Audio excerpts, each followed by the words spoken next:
कोण होती ती? भाग 4.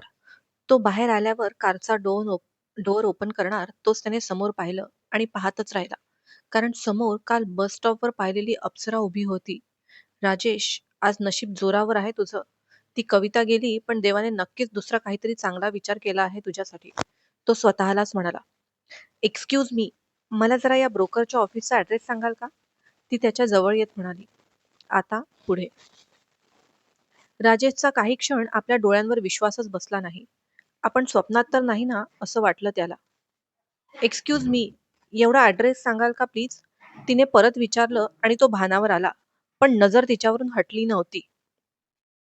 मरून कलरचा जॉर्जेटचा ड्रेस अगदी चापून चोपून बसला होता तिच्या अंगावर. ओढणी गळ्याभोवती गुंडाळलेली. डोळ्यांना काजळ आणि ओठांवर मरून कलरची लिपस्टिक. कानात नाजूक नाजूक झुमके. त्या दिवशी भिजलेलं साडीतून दिसणारं तिचं मादक रूप आणि आजचा सोज्वळ सौंदर्य सगळंच अद्भुत होतं.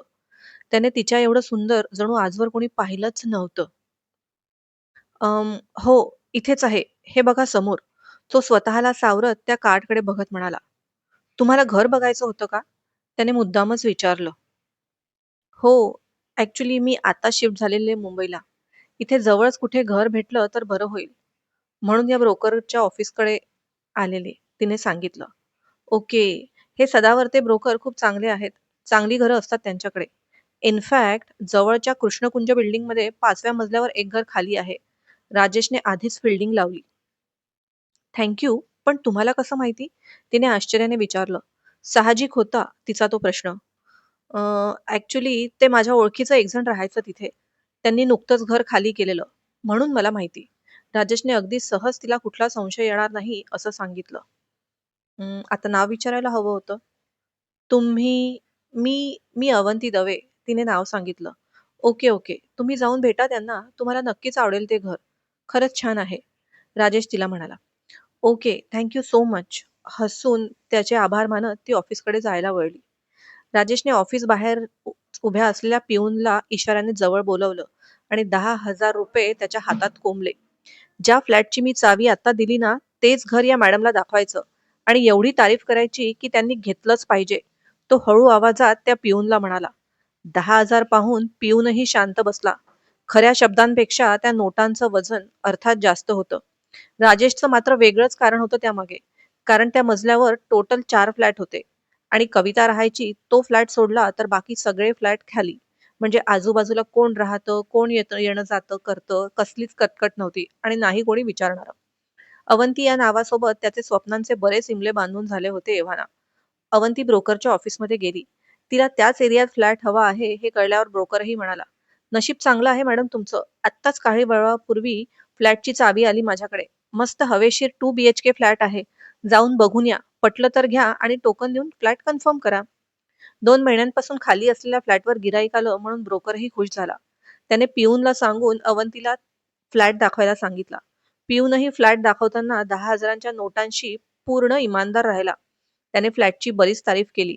अवंतीलाही तो फ्लॅट आवडला. तिने टोकन देऊन फ्लॅट कन्फर्म केला. "मी पुढच्या आठवड्यात राहायला येईल," ती ब्रोकरला म्हणाली. "No problem. फ्लॅट तुमचा झाला. अगदी आजही शिफ्ट होऊ शकता तुम्ही." सदावर्ते ब्रोकर म्हणाले. दुसऱ्या दिवशी राजेश मुद्दाम ब्रोकरच्या ऑफिसमध्ये गेला. पिऊनही शहाणा होता. अवंतीला फ्लॅट दाखवताना ती कुठे काम करते वगैरे सगळी चौकशी त्याने तिच्याकडे केली होती आणि ती सगळी माहिती त्याने राजेशला पुरवली. राजेश मनोमन प्रचंड खुश झाला. हिच्या बाबतीत देव फारच मेहरबान आहे माझ्यावर. ही अशी मुलगी आयुष्यात असेल तर आणखी काय पाहिजे? तो खुश होत स्वतःशीच म्हणाला. तो ऑफिसला पोहोचला.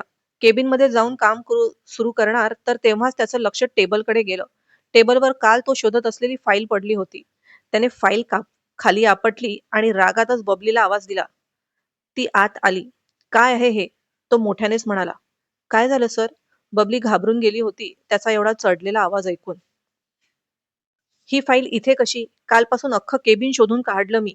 3 तास घालून परत तेच काम केलं. काय थट्टा आहे ही? फाईल उचलली तर सांगायचं होतं ना तू घेतलीस म्हणून." तो बबलीवर गरजत होता. "नाही सर, मी खरंच नाही घेतली फाईल." बबली त्याला कळवळून सांगायचा प्रयत्न करत होती. एकतर ही असली कामं करायची आणि वरून खोटं बोलायचं. थांब, सीसीटीव्ही फुटेजमध्ये कळेलच सगळं. त्याने आयटी वाल्याला फोन केला आणि कालपासून आत्तापर्यंतचं सगळं सीसीटीव्ही फुटेज मागवून घेतलं. त्याच्या लॅपटॉपवर सुरू असलेलं ते फुटेज पाहून तो गपकन डोकं धरून खाली बसला. नेमकं असं काय दिसलं त्याला फुटेजमध्ये? जाणून घेण्यासाठी पुढचा भाग नक्की वाचा. आणि हो, कथा आवडत असल्यास चॅनलला लाईक आणि सबस्क्राईब जरूर करा. भेटूया लवकरच पुढच्या भागात. धन्यवाद.